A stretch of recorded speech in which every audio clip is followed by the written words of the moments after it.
and welcome to Film Nights. We are the Knights of the Film Spool, and tonight we're going to talk all things Bond.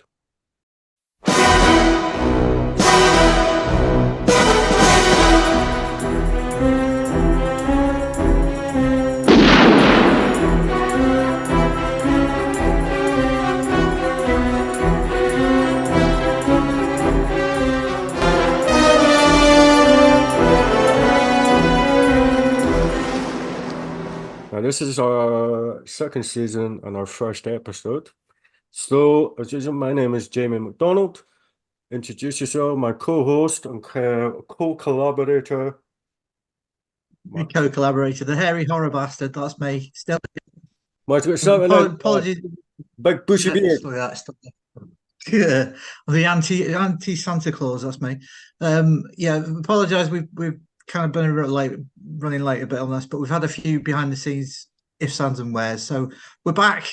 We should be a bit more regular now. So We are back. Yeah, and brought along who I think is one of the most knowledgeable people on Bond, because I remember talking to him about this many years ago. Okay, introduce yourself, mate. Introduce yourself, Cam.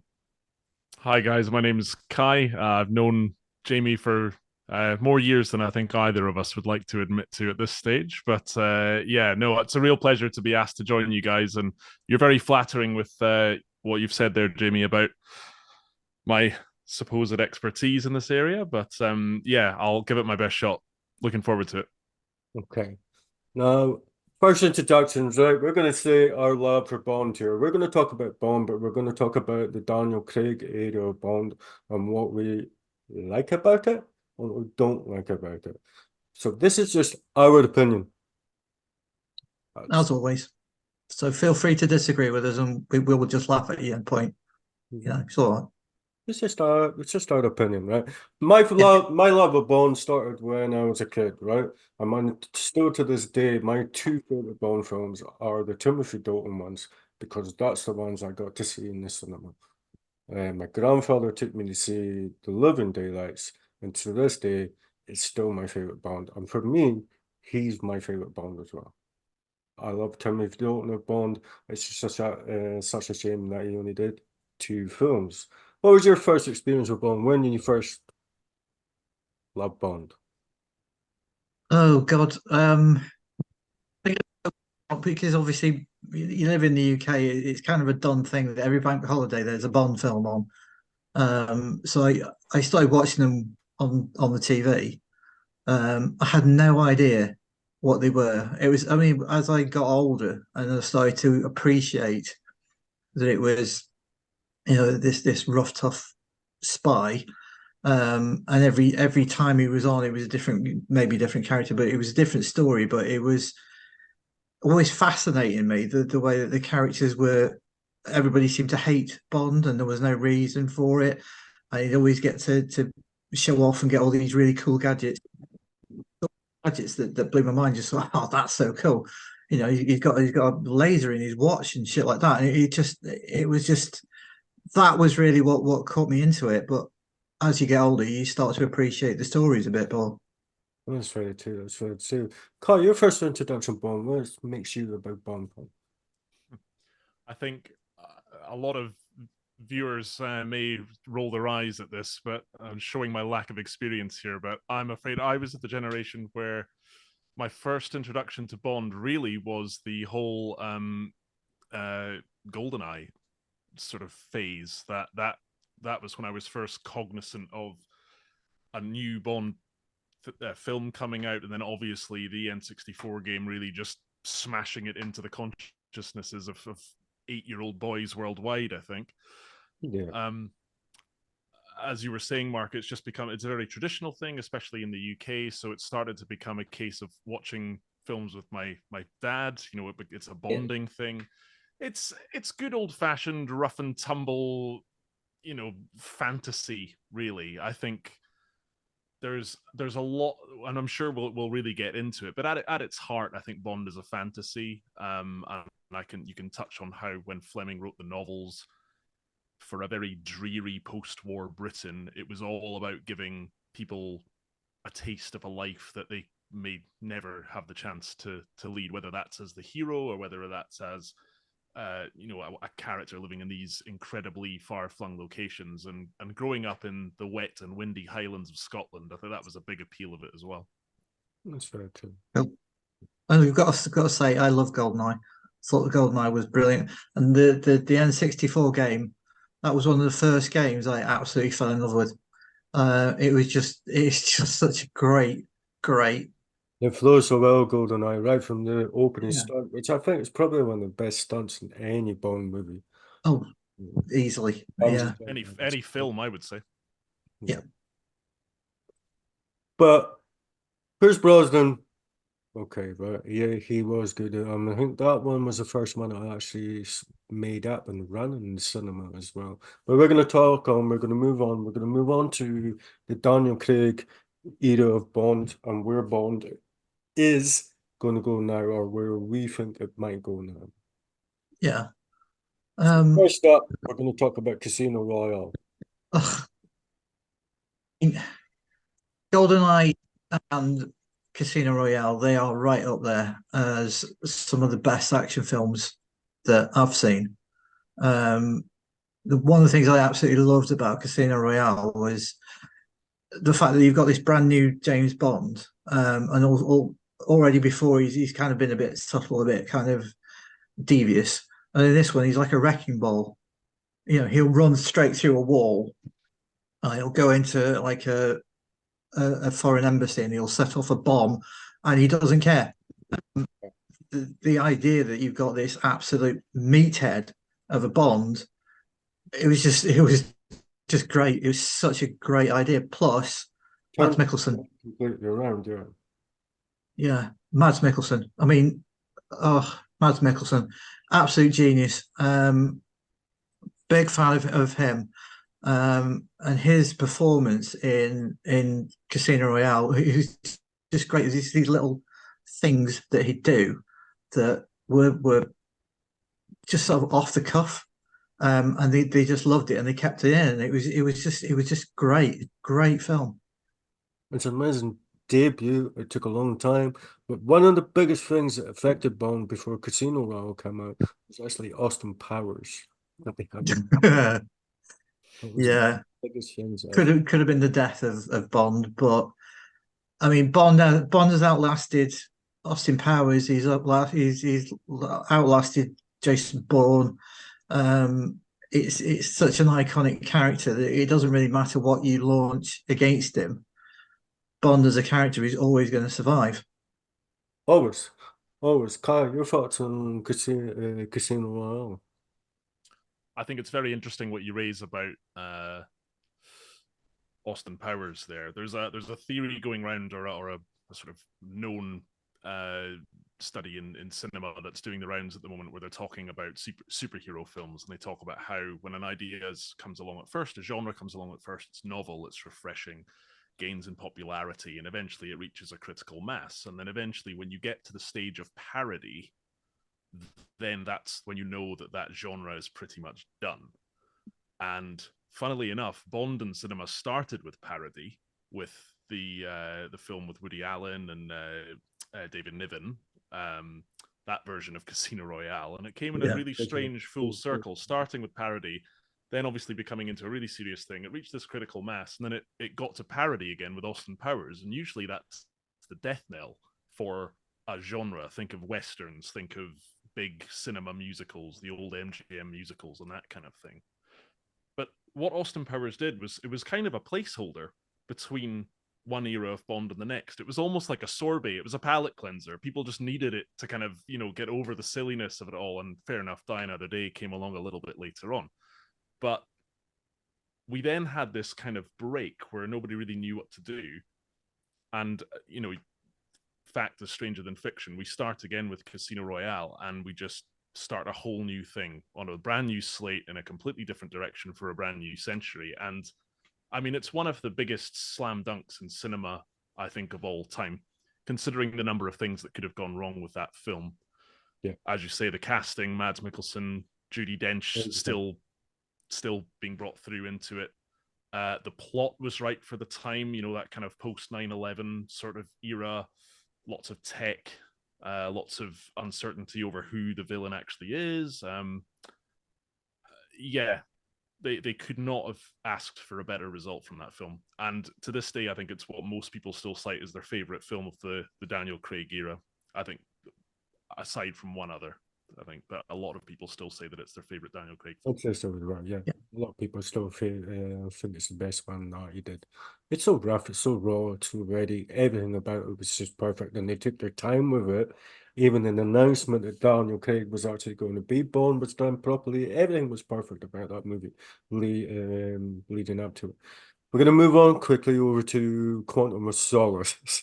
Now, a lot of people don't like Quantum of Solace, but if you take Casino and then you watch Quantum of Solace straight afterwards, they're one film.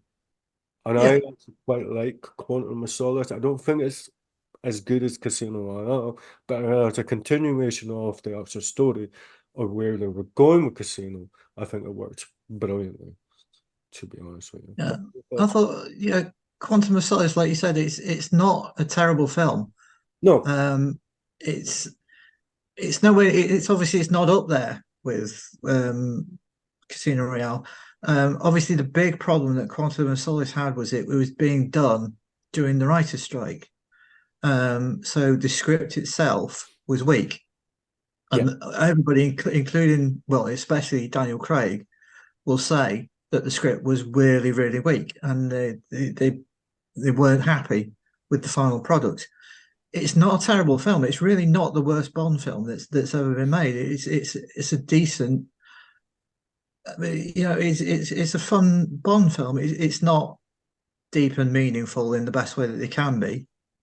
Doesn't pull any fast stunts or anything. It just is. It's just great. It's like you said. It's a nice follow on to Casino Royale. Kai, what's your thoughts on Quantum of Solace? I agree with everything you've both said. I think, apart from, yeah, Jamie, what you've said there about it being needed to be viewed as one, I kind of can't forgive it that, because that, I think, was the start of what has gone most gravely wrong with the franchise as a whole. So I think Quantum of Solace is responsible for the beginning of this. Everything needs to be involved with everything else and intertwined, and you're seeing, Bond has been suffering from the pressure of that in the same way that the MCU is now. It's the weight of doing that is done at fulfilling that expectation of interweaving all of your stories comes at the expense of telling good individual stories, I think. So Quantum of Solace is maybe an exception to that, because, like you say, it suffered from the writer's strike. The thing about it is that I just don't think it has much personality as a Bond film. You think of it and you go, nah, there's nothing about it that it doesn't. It's kind of one of those like middling Roger Moore ones where it's like it's an installment in the franchise and that'll do. That will do. Its biggest flaw, I think, is the villain. I just think it was such a non-entity of a villain that, again, probably accounts for that lack of kind of knowing why to care about it. The villain wasn't a particularly strong threat, either physically or even mentally. I don't think. He just had a lot of money. Yeah.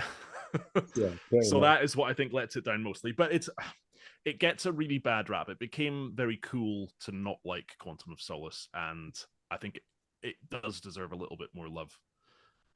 Even if not for going back to those unashamed names of the Bond girls by including a character called Strawberry Fields. I mean, you can't get more British than that, really. I totally agree. I totally agree with what you're saying. You know what I mean? Because it is a lacking Bond movie, a Roger Moore filler kind of thing. It's like they just wanted to take something out and then it was put in. But initially, I mean, I remember watching it in cinema and I thought, I can't stand this piece of shit. But after watching it again when I bought the box set, I thought, well, it's not as bad. Yeah, okay, you know, the villain and the story, blah blah blah, but it's not as bad as what I first actually remembered it being. So you know what I mean? Yeah, I think it's about managing your expectations, because if you've seen it once, you kind of have most people have a kind of meh feeling when they walk out. If you watch it again, obviously your expectations is there that it's not up there with a brilliant, outrageous Bond movie. It's an okay film. So if you have that kind of mindset, you tend to enjoy it a lot more. No. Because I mean that's the biggest problem with Quantum of Solace as well. Because you've got this excellent setup in Casino Royale that hits every note in a Bond fucking film, and then they come Oh out yeah. with a piece of shit when you first watch it, and you're like, "What the f is this?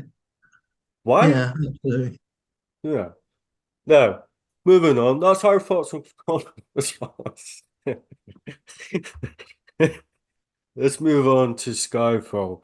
Now, I've asked Mark twice first about his view on Skyfall. I think Kai's itching to talk about this one. So, Kai, what's your views on Skyfall?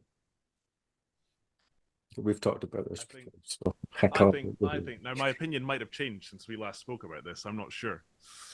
Um, I think when you watched Skyfall in the cinema, you sat there and it just hit every single note. It just did everything right that Quantum of Solace didn't do. It got the villain bang on, you know, genuinely threatening, but also slightly cartoonish in a good way. The locations, the story, the fact that a lot of it was filmed and took place in London, I think was very welcome. I think it did that thing that we now all refer to as, you know, the member berries thing.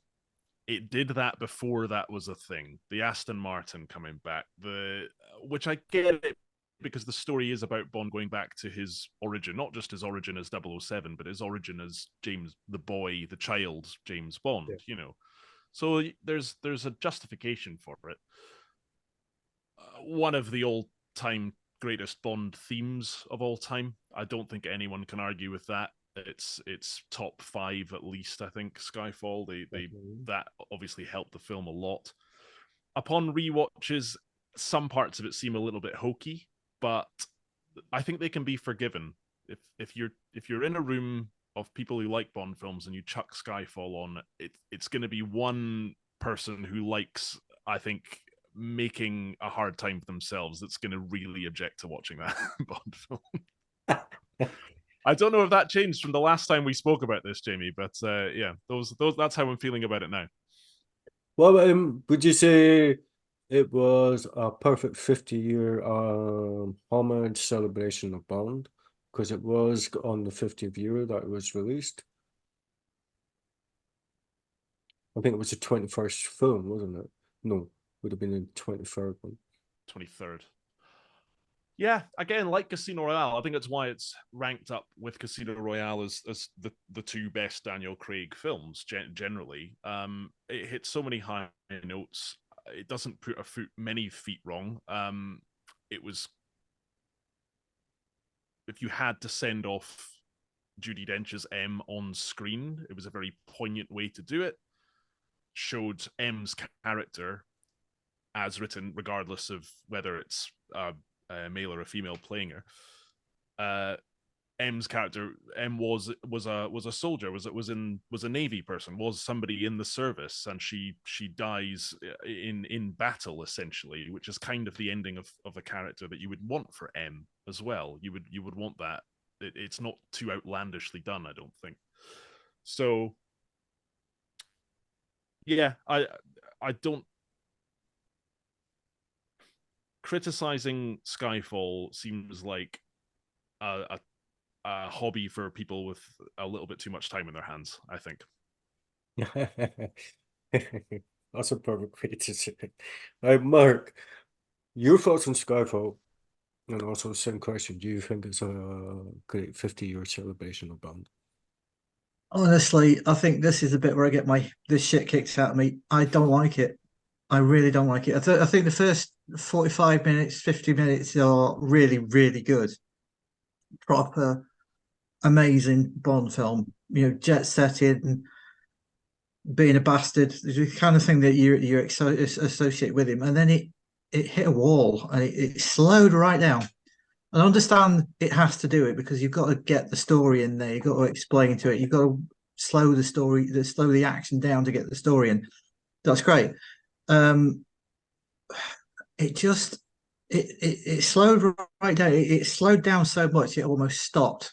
And for me, it never picked itself up. And it was kind of bubbling along as if it was had something really exciting that was coming. And then the big showdown, the actual description of Skyfall, and you find out what it is. That whole section to me, that felt like a sort of a substandard, low budget Die Hard. You know, he's fighting off people trying to break into his house. He's protecting his family, who essentially M is his family. And it just, no, I just didn't. And to go back and don't take this personally, Kai. I'm not having a pop at you, Oh, no, but that's the all. lead song, the theme song, no, I hate it. You compare it to stuff like Tina Turner's Golden Eye or some of the Dame Shirley Bassey stuff from the back in the day, even Aha. Those to me, they are a quintessential Bond film themes. Adele, and then later on with Sam Smith, they just didn't work for me. I mean, it doesn't really matter whether I like them as individuals or not. It just I don't like their efforts for those songs. Just didn't work for me. So yeah, this is a bit where I get my coat and say I'll see you later.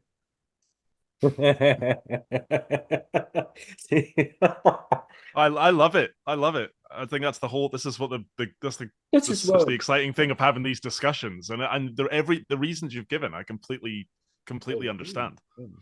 completely get what you're actually saying. I mean, one of my biggest things about Skyfall is, yeah, I do love the film. I do think it's a great homage to all things Bond over 50 years because I know the other films so well. I connect with it. It's that they took the old style back right at the end, and you saw the padded doors, and you knew it was going to lead up to that.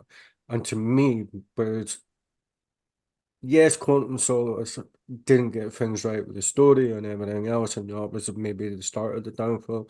I think more at the end because they didn't. It was obvious by the end of Skyfall they didn't know where to take it for the next fucking film. Yeah. That's what that doors appearing said to me. You're going to go back and retread over the old stuff where you did everything you could to get fucking away from the old stuff in the first two films. I think one of the things that it does do, it the series, the Craig David, Daniel Craig movies, they've humanized him. They've taken him away from this this untouchable superhero godlike character. And obviously Skyfall had some deep-seated secrets in the back of his head that he was trying to get rid of. So in that respect, yes, very clever, very well done. But yeah, no, it's just it doesn't work for me. Moving on from Skyfall, I think And I never want to insinuate, Mark, that you have too much time in your hands. Oh yes, I do. I have. Far too much. I mean, God. Right. Skyfall was big box office success.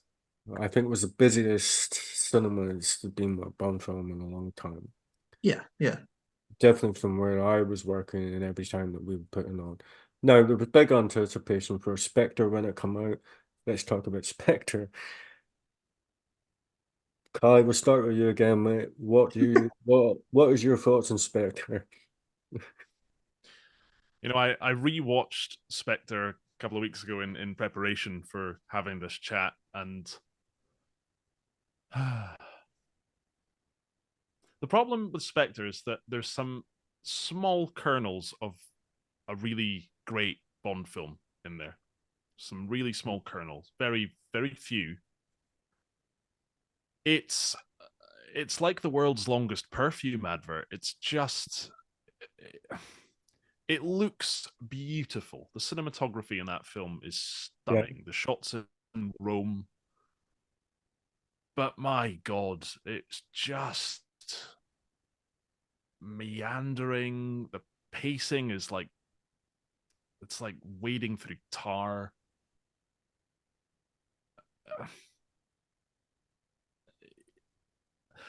Biggest crimes of Spectre are wasting Christoph Waltz as Blofeld. Oh, God, You yeah. had the most perfect casting. If you were going to bring that character back, there is nobody in the next 20 years either side that could have been a more perfect casting for Ernst Stavro Blofeld, and you wasted him. Same way you wasted Monica Bellucci. I think a friend of mine said you finally got Monica Bellucci to be a Bond girl, and the way attribute this to my friend Jim Newman. He said this Bond sort of woos her, has his way with her, and then discards her in the same amount of time it would take to eat a packet of Monster Munch and crumple up the wrapper and throw it away. It's just like, and I agree, it's just shocking. I don't think I've ever heard a perfect explanation ever before. That was brilliant. Absolutely brilliant. Love it. I detest the song. I've always detested that song, The Writings on the Wall. I think it's the most maudlin piece of rubbish. Does not deserve to be amongst the canon. And then again, we stumble into the whole, this is where every other Bond story is connected to every other one, and the whole half-brother bollocks with Blofeld. It's like, it's fan fiction. That's what it is. Spectre to me is fan fiction, and it was a real shame, real shame. I think it comes down to the fact that the writers, or there's too many writers, there's too many people having a say so of where to put things, and where things are going. It's just it's a boiled up heap of fucking mess. But this is okay, but it doesn't fucking gel well together. You know what I mean? You know? Oh yeah, it's throw as many things in it as you can, and let's see what we can get away with. There doesn't seem to be one coherent story. Most of the time that you're doing is you're waiting for something to happen, and it doesn't really. There's a big explosions left, right, and centre, but there's no danger. There's no danger at all. There's no sense of scale about it. Obviously, you know who Stavros is, or Blofeld. You know what Spectre is, and you know what they're capable of, but you don't get a sense of that in Spectre the movie. It was all right. It's okay. Not deeply brilliant. Yeah. Well, it's got Dave Bautista in it, and I like Dave Bautista. So it sort of wins because it's got Christoph Waltz, who is just brilliant, wasted, but absolutely brilliant. And I like Dave Bautista. Two best things going for the whole movie, like from what, 2.5 hours or whatever. Yeah, it all boils down to two actors. But I think maybe by this point, maybe Daniel Craig was having too much say in what was going on in the films as well. I think, yes. I mean, he's a good actor, but he needs to rein his neck in. If he wants to make a film, maybe he should go and write and produce one, or direct one, rather than take over because you think you know better than the backstreet, you know, the director and the writers and everything. It doesn't always work. Okay, now that leads us up to No Time to Die. I forgot the name of it again now because it's just not a film that actually sticks in my head. So let's get our thoughts on No Time to Die. Mark, what's your thoughts on No Time to Die? To put it nicely, I'd say it's not very good. It's a massive letdown. First and foremost, I do like Rami Malek. I think he's a very, very, very good actor. He was perfect as Freddie Mercury. Couldn't argue it. The only good thing about No Time to Die is in Rami Malek's performance. The script lets him down because you don't really know what the hell you're supposed to think about his character. Is he a good guy? Is he a bad guy? Is he indifferent? It's all because it's in Rami Malek's performance that you actually see a little shred of a human being, and that's the bits you kind of catch on to, and you sort of formulate your own opinion as to whether you like him or not. But he was really let down. The film itself was just a big heap of nothing. The opening scene, it was a great stunt. I'll give you that. It was a fantastic stunt. But why has Bond suddenly become obsessed with Vesper Lind? She dies in Quantum of Solace, Casino Royale. And then he gets all cold and shrugs it off and everything, and then he doesn't really mention it.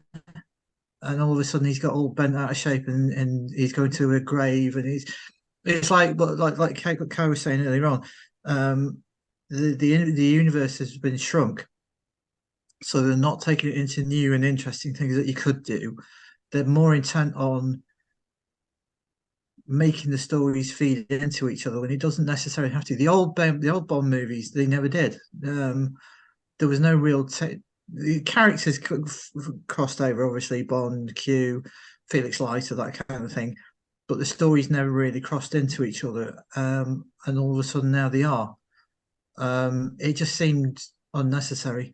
And that ending, you waiting all this time, it's what, 2.5 hours of a Bond movie to get to the big smackdown with the bad guy that lasts about 20 seconds, and he kills him, and then he's trapped on an island, and big spoiler in case you haven't seen it, he dies. Obviously killing him off is it's a bit of a ballsy step. I've got to say, it was a ballsy idea. The only problem is, and at the risk of sounding really, really sexist, they've told you that James Bond is a code name. They can assign it to any agent that they like, and the 007 that swaps around as to whoever is available. So the producers have given themselves an out so that they can, if they don't really know what to do, they can come up with this brand new idea and make James Bond into Jane Bond or a female James Bond. Nothing against it, because 007 in No Time to Die was a female agent, and she was great. She was absolutely fantastic.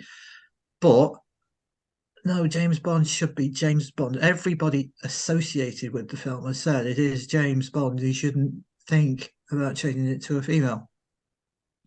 So I don't want to see it. And I think it will cause absolute mayhem if they go too woke for broke and they turn him into a female agent. But looking at the film, it was vacuous, and dull, and it just doesn't work.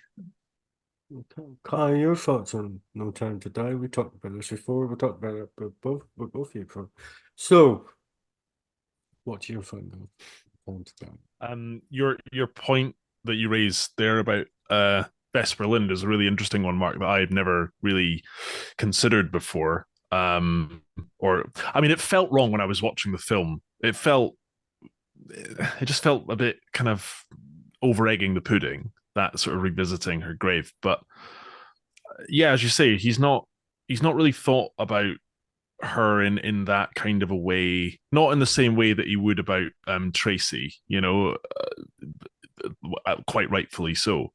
And then all of a sudden he's got these feelings for her and that sort of thing.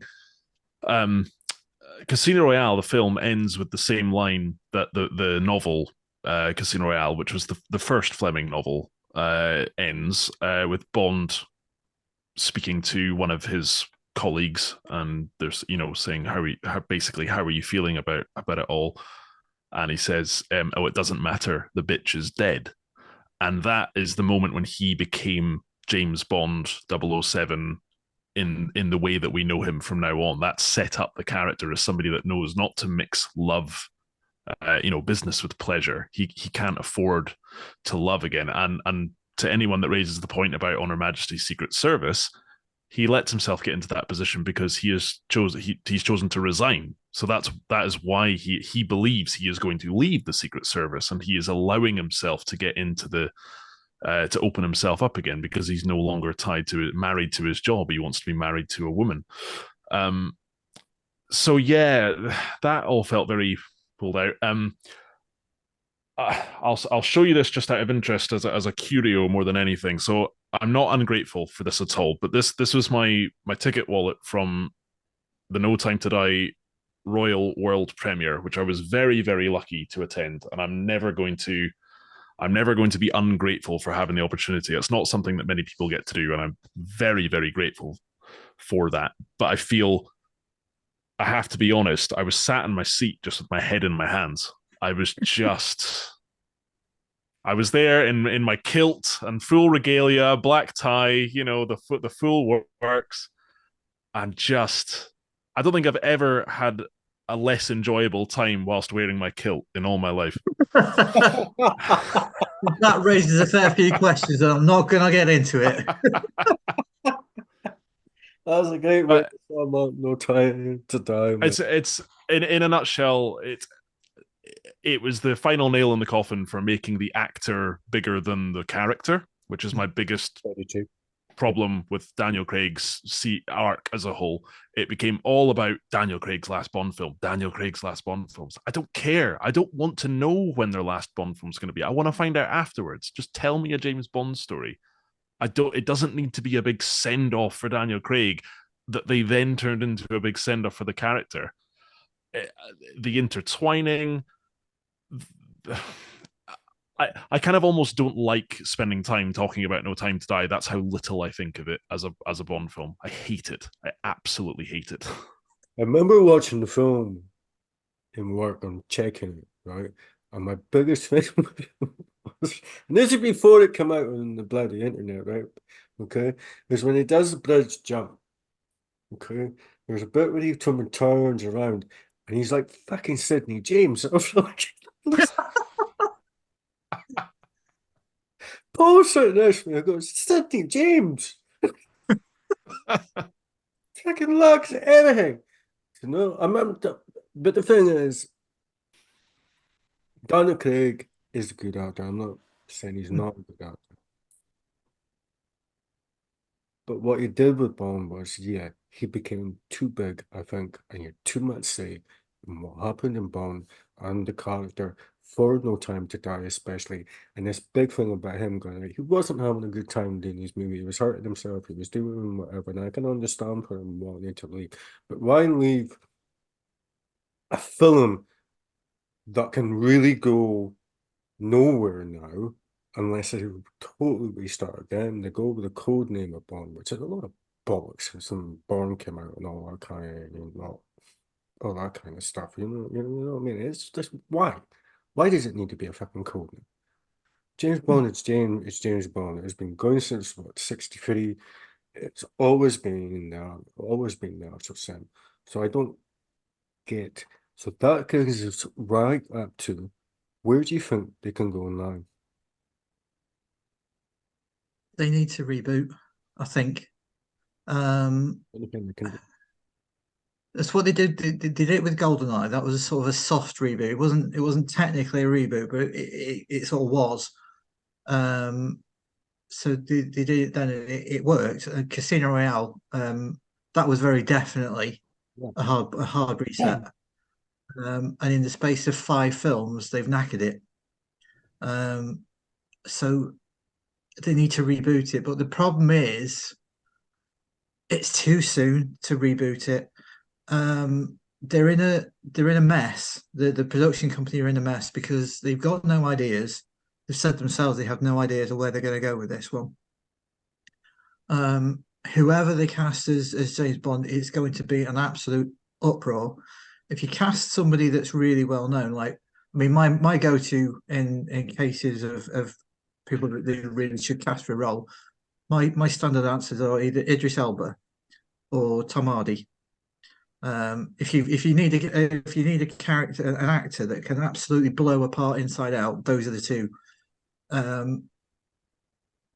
Unfortunately, at this point, casting either of them, or even Henry Cavill, because he's been rooted for the actor, throwing him either of those in, they're too big to take the role. They need somebody who's not massive, who is known but not colossal star power. And I read the other day that they're talking about Miles Teller. No, I'm going to stop you there. Not Miles Teller. Nothing wrong with him. Great actor. But I'm sorry, James Bond is a British character. It does matter. It really does matter. Again, maybe that's being a bit picky, but like I said, I think you need somebody that's not colossal, who's not going to do what Daniel Craig did and take over and make it all about him. Yeah. Where do you think it's going to go now?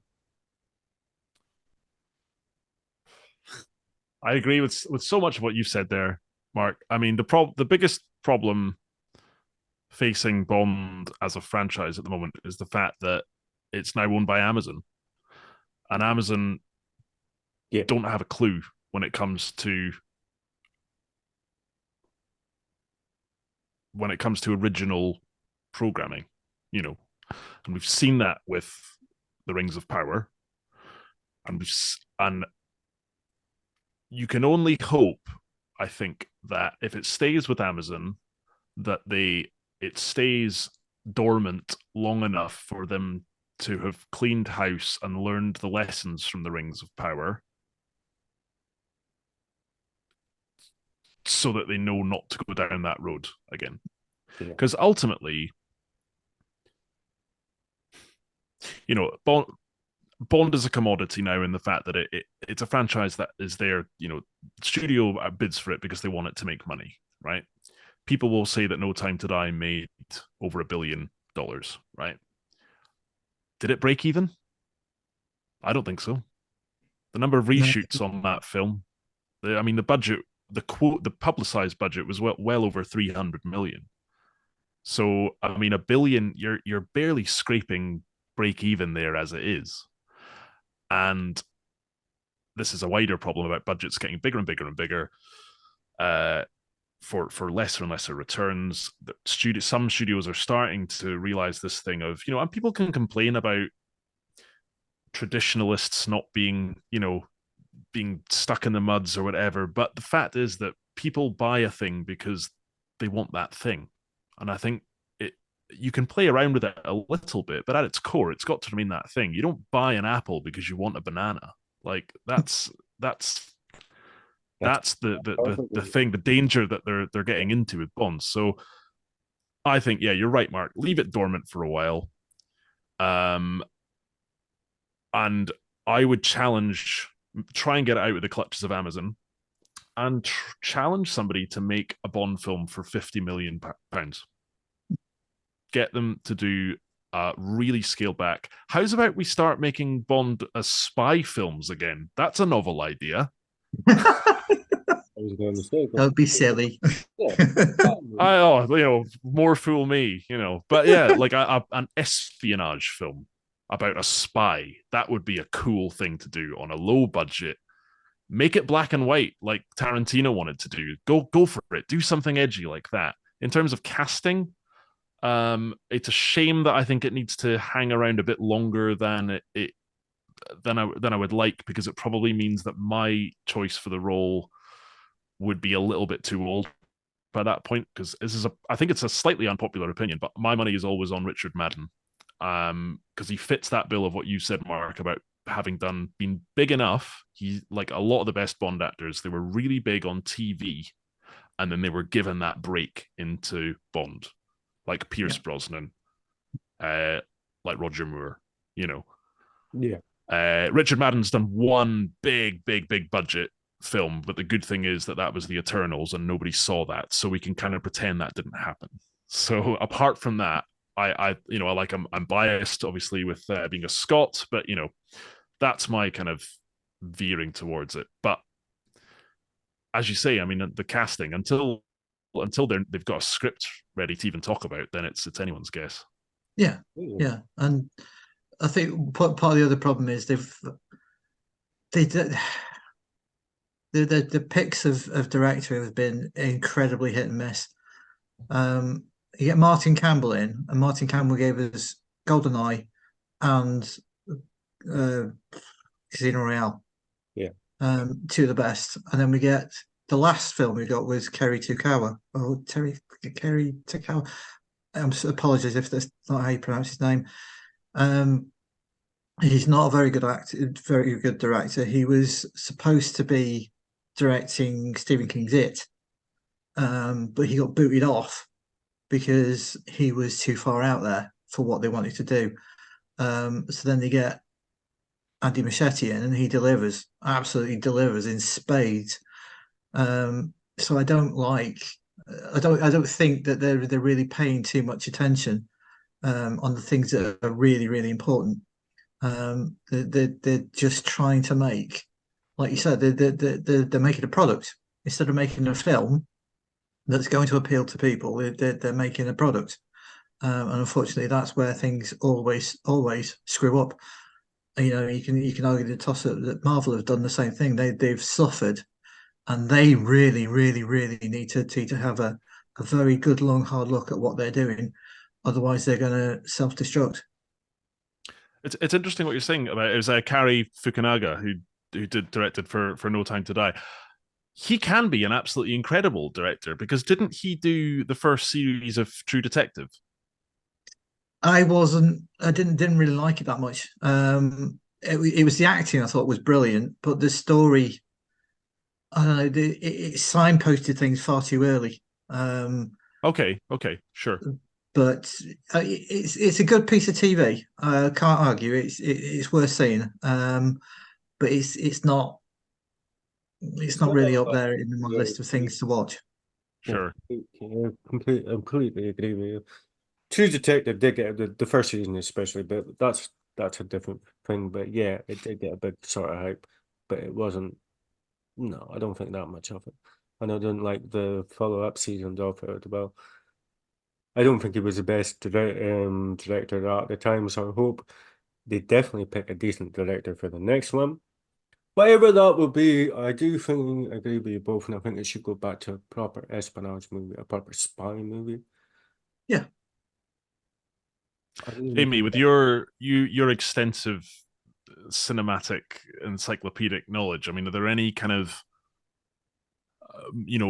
examples from world cinema about stories or anything, any kind of template that you think that would be a good thing for them to refer to kind of pastiche or rip off in a sort of the way Lucas ripped off various stalwarts of Japanese cinema and that sort of thing? Yeah, of course. I think Reborn would be a good one for them to do with the action, because it's very kinetic the way the action flows so well. I think they're looking for something different. John Wick has put everything up another level with action and fight scenes especially, which I think they have to nail that, and they have to get somebody with the right physicality to do it. But if you're going to take people in that know how to do fight scenes, then you listen to the people that know how to do fight scenes and let them edit it and let them tell you how to do it. You don't just listen to them and then re-edit their fight scene any old fucking way and then ruin the bloody fight scene. So I think maybe somebody like Infernal Affairs is probably one of the best cop thrillers ever made. Totally one of the best cop thrillers ever made. So Yeah, right film. Did that, and for the life of me, I can't remember what their names are at the moment. You take an example of them, and you make a true story that's not got a lot of action in it, but it's a compelling enough story to get you right to the end. And that's what James Bond is needing for the next of the film. Something that's compelling enough that you get involved in what's going on. You care about the characters again, and the characters that are introduced. And mostly, you care about James Bond, whether he's been a prick or whatever. Because James Bond's a hard-edged motherfucker that didn't particularly care for anything in the books from what I've read. Not that I've read the books, to be honest with you. And you give him that hard edge and you make a decent enough espionage film. Yeah. Couldn't argue better than that myself. It's a really good reference with Infernal Affairs. I'm more familiar with The Departed. I'm afraid to say, but I thought, as far as I understand, people thought that was an acceptable sort of Western remake of a more well established film. But that kind of a story with that level of intrigue. Yeah, I mean, I think for a lot of people, Infernal Affairs is just a brilliantly made, brilliantly scripted, and brilliant storytelling of a cop thriller or something that, you know, cop thrillers were not very popular, and then when that came out, it kind of brought it back again, I think. Because there was a wee bit of decline in it in Hong Kong cinema as well. The 80s was always cop thrillers, different types of kung fu films and whatever. But this kind of grounded it a little bit more. And it helped with the two actors that were in it, Tony Leung and Andy Lau, and also the directors. Andrew Law is one of them, I'm trying to think, but these were new wave people. And that's what I think maybe James Bond, not necessarily, yes, sort of look at different things for different instances, but it needs somebody new who's going to put something good back into Yeah. Yeah. They need to, like we've said, it's streamline it because it's become bloated. Keep the budget way down.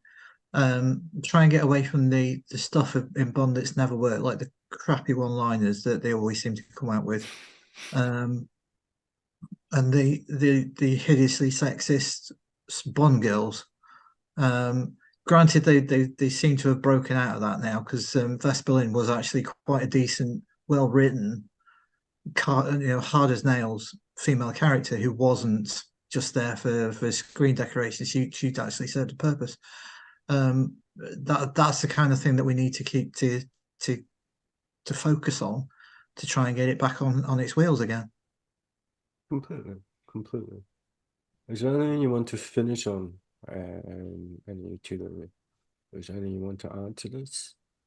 I think there's a nice rounded discussion on James Bond. I wasn't quite sure which way it was going to go. Yeah, I mean, granted, we have overlooked a massive history of the franchise, but to be honest, it's what's happening now with the series now that is of more import for how the series is going to progress. The old ones, they are what they are. Some of them were great, some of them weren't so good. But it's the new ones, ever since Casino Royale, that's really focused people's attentions onto what Bond can do and what it really shouldn't do. You got anything that you'd like to say, like to finish on? I think it needs to pivot, and I think you could, rather than looking at it as an acceptance of defeat or anything, look at it as a challenge of trying to just make something that will keep a studio happy for being profitable by making it on a very small budget. That challenges you to be more creative, get more people potentially in from more of the indie world or small studio world who can come up with really cool creative things, because they're the people that are going to be making the big blockbusters in 10, 20 years time anyway. So you want to get them early. I've said this before, we need to get rid of Purvis and Wade as writers. They tell the same story every single film now. We flip-flop from Bond being a brand new agent to being over the hill, and then back to being like new, and then he's over the hill again, and then he's over the hill again, and he's out with the service. It's just they can only tell one story. I've got a lot of respect for them, what they did in the 90s with Pierce Brosnan, but they need to go. And yeah, a spy film that doesn't revolve around this everything being interconnected. Do the thing that they used to do with Doctor No.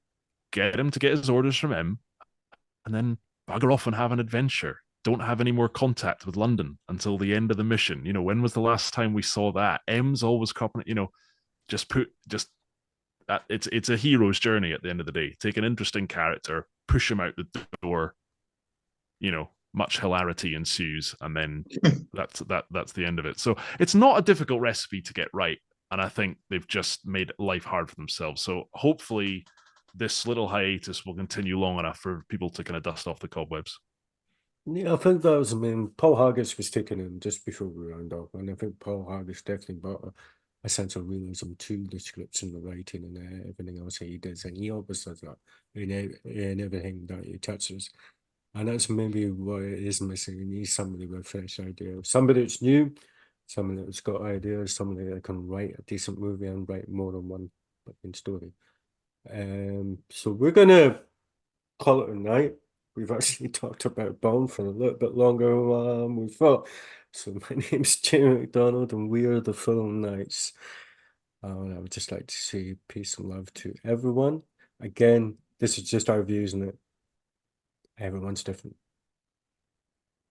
Cool. Take it easy, mates. Take it easy. Thanks for having me, guys. Been a pleasure. You're welcome. Been an absolute pleasure, mate.